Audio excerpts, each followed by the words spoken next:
మీ సొంత ఇంటి కలకు అసలైన నేస్తం బీబీజీ ఇండియా. అమరావతిలో నికార్సైన ప్రాపర్టీ కోసం కాంటాక్ట్ 0406903224. బంగ్లాదేశ్లో హిందువులపైన కొనసాగుతున్నటువంటి దాడుల గురించి మనందరికీ తెలిసిందే. ఈ నేపథ్యంలో ఐపీఎల్లో ఆడేటువంటి క్రికెట్ ప్లేయర్ని కూడా వెనక్కి పంపించిన ఘటన నేపథ్యంలో రెండు దేశాల మధ్య క్రీడా సంబంధాలపైన కొన్ని ప్రశ్నలు ఉత్పన్నమవుతున్న ఈ తరుణంలో తాజాగా టీమిండియా అండర్-19 ప్రపంచ కప్లో అదరగొట్టింది. బంగ్లాదేశ్కు చుక్కలు చూపిస్తూ గ్రౌండ్లోనే తమ యొక్క గళాన్ని వినిపించింది యువ భారత టీం.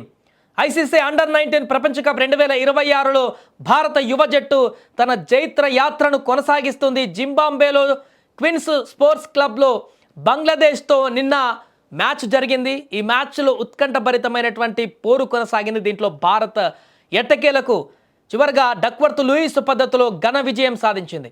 ఈ టోర్నీలో భారత్కి ఇది వరుస రెండో విజయం. అయితే ఇక్కడ కొన్ని పరిణామాలు ఆసక్తికరంగా మారాయి. పూర్తిగా మ్యాచ్లో ప్రతి బంతికి కూడా టీమిండియా క్రీడాకారులందరూ కూడా చాలా దీన్ని ప్రెస్టేజ్గా తీసుకున్నాడు కనిపించింది. బంగ్లాదేశ్ క్రీడాకారులు వాళ్ళతో ఆడుతున్నటువంటి అండర్-19 టీంతో ఆడుతున్నటువంటి ఈ గేమ్లో తమ దేశానికి గత కొన్ని రోజులుగా జరుగుతున్నటువంటి పరిణామాలను వారు ఓన్ చేసుకున్నట్టుగా కనపడింది.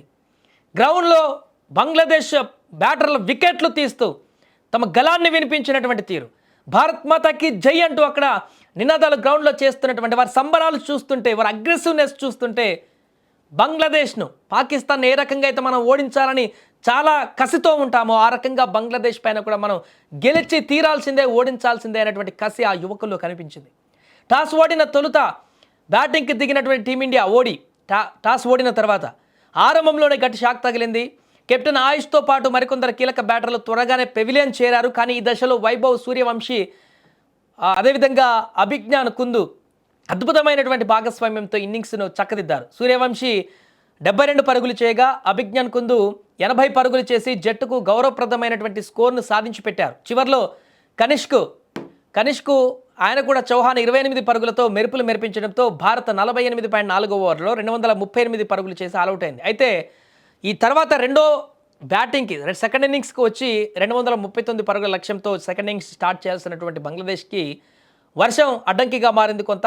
దీంతో పలుమార్లు మ్యాచ్ అంతరాయం కలగడంతో బంగ్లాదేశ్ లక్ష్యాన్ని 29 ఓవర్లకు 165 పరుగులకు కుదించారు. లక్ష్య ఛేదనలో బంగ్లాదేశ్ ఒకనొక దశలో 17.2 ఓవర్లతో 2 వికెట్ల నష్టానికి 90 పరుగులు చేసి పటిష్టమైనటువంటి స్థితిలో ఉంది. మ్యాచ్ వన్ సైడ్గా పోతుందనేటువంటి పరిస్థితులకు వెళ్ళింది. కానీ భారత బౌలర్లు ఒక్కసారిగా పుంజుకొని వరుస వికెట్లు పడగొట్టారు. ముఖ్యంగా విహాన్ మల్హోత్రా 4 వికెట్లతో బంగ్లాదేశ్ వెన్ను విరిచాడు. ఇదిలా ఉండగా బంగ్లాదేశ్ ప్లేయర్లందరూ కూడా అవుట్ అయినప్పుడల్లా కూడా భారత్ మాతాకి జై అంటూ ఆటగాళ్ళు అక్కడ సంబరాలు చేసుకున్నారు. ఇటీవల బంగ్లాదేశ్లో హిందువులపైన జరుగుతున్నటువంటి దాడుల నేపథ్యంలో మైదానంలో భారత ఆటగాళ్ళు ఇలా సంబరాలు చేసుకున్నట్లుగా తెలుస్తుంది. ఈ నేపథ్యంలోనే మ్యాచ్ గెలవడం ఎంత మాకు ఇంపార్టెంట్ అనేటువంటి విషయాన్ని ఆ గ్రౌండ్లో యువకులు చూపించారు. ప్రతి వికెట్ పడ్డప్పుడు కూడా వారి కళ్ళల్లో వచ్చినటువంటి తేజస్సు, గ్రౌండ్లలో వారు వినిపించినటువంటి అరుపులు అందరికీ కూడా, యావత్ భారత క్రీడా అభిమానులందరికీ కూడా సగర్వంగా మన దేశ పోరాట పటిమ ఏ రకంగా ఉంటుందో చూపించేటువంటి విధంగా వారక్కడ నిన్న యువ క్రీడాకారులందరూ కూడా బిహేవ్ చేశారు. ఖచ్చితంగా ఈ మ్యాచ్ మేము గెలవాల్సిందే, బంగ్లాదేశ్ గత కొన్ని రోజులుగా చేస్తున్నటువంటి పరిణామాలకి ఈ ఓటమితో వారికి బుద్ధి చెప్పాల్సిందే అనేటువంటి విధానాన్నే అక్కడ యువ క్రీడాకారులు అనుసరించినట్టుగా కనపడుతుంది. అందుకనే గ్రౌండ్లో చాలా కసిగా కనిపించారు. ఈ మ్యాచ్ ఎలాగైనా మేము గెలిచి తీరాల్సిందే అనేటువంటి ఒక విధానాన్ని వారి ముఖాల్లో కూడా చూపించారు. అందుకే వన్ సైడెడ్గా పోతున్నటువంటి మ్యాచ్ను కూడా మరలా మన వైపు తిప్పేసుకోగలిగారు, వికెట్లు తీయగలిగారు, కీలకమైనటువంటి క్యాచ్లు పట్టగలిగారు. కఠినమైన క్యాచ్లు బట్టి మ్యాచ్ను మలుపు తిప్పేశారు. దీంతో చివరిలో బంగ్లాదేశ్ చేతులెత్తేయడంతో అండర్-19 ప్రపంచ కప్లో రెండో విజయాన్ని సాధించింది టీమిండియా అండర్-19 జట్టు. వరుసగా విజయాలతోటి ఈ టోర్నీలో ముందుకు వెళ్తుంది. అండర్-19 ప్రపంచ కప్ను కూడా కైవసం చేసుకోవాలని కూడా ఇప్పుడు అభిమానులందరూ కూడా ఆరాటంగా ఎదురు చూస్తున్నారు. ఎందుకంటే మంచి టీం ఉంది. ఈసారి సూర్యవంశీ ద్వారా ఒక అద్భుతమైన హిట్టర్ కనిపిస్తున్నాడు. కుందు లాంటి మన తెలుగు క్రీడాకారుడు అద్భుతంగా రాణిస్తున్నాడు. అదేవిధంగా మల్హోత్రా ఇలాగ ఉండనే ఉన్నాడు. మంచి అన్ని రకాల పరిస్థితులు ఉన్నాయి కాబట్టి ఖచ్చితంగా ఈసారి అండర్-19 వరల్డ్ కప్ కూడా టీమిండియా గెలవాలనేటువంటి ఒక ఆశ అయితే అభిమానుల్లో ఉంది. ఆ రకంగానే ప్లేయర్స్ కూడా రాణిస్తున్నట్టుగా కనపడుతుంది.